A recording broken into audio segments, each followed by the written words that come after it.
The mask is now off completely. As America marks the 250th anniversary of its founding, the unholy alliance between Islam and the radical left is becoming very bold. They are publicly proclaiming that they intend to take the United States in a new direction from faith, family, and freedom to socialism, Sharia, and separation. New York City Mayor Zohran Mamdani personifies this movement.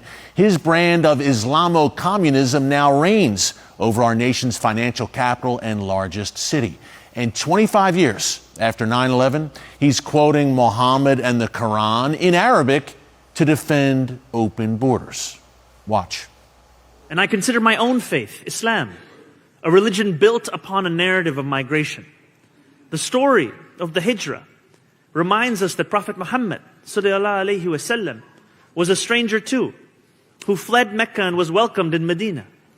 Surah An-Nahl 1642 tells us, "As for those who immigrated in the cause of Allah after being persecuted, we will surely bless them with a good home in this world." Or as the Prophet Muhammad ﷺ said, Islam began as something strange and will go back to being strange. So glad tidings to the strangers. Can you imagine being a first responder who ran into the Twin Towers and risked your life on 9/11? Or someone who lost a family member in the deadliest Islamic terror attack in U.S. history, and then now having to watch a Hamas sympathizer running New York City, praising Mohammed and quoting the Quran? By the way, after Mohammed migrated to Medina, he built up his followers and strength and went on to slaughter the Jewish tribes there. Surely Zohran Mamdani knows this. Migrate, not to assimilate, but to dominate. We're seeing it across the Western world, in Europe, Canada, and Australia. And if the left in America has its way, we'll see it here too.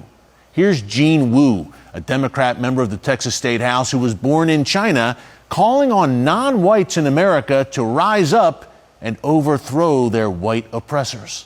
Watch.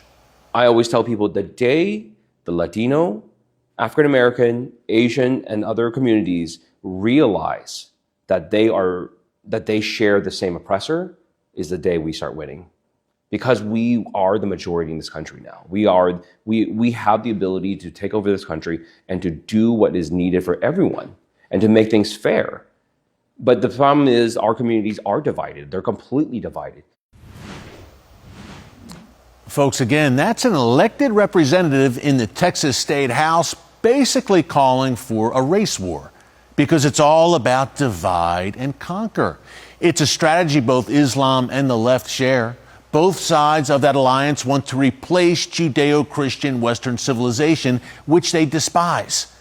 But a cautionary tale for the left. In partnering with Islamists, you have no idea the forces you are unleashing.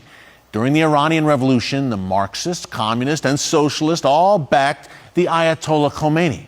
And then, a few months after he took power, he had them all rounded up and executed. Once Islam is in charge, it's not interested in accommodation, and it does not play nice with other religions or ideologies. That's why Islamists are throwing gays off of buildings in places like Afghanistan and Gaza.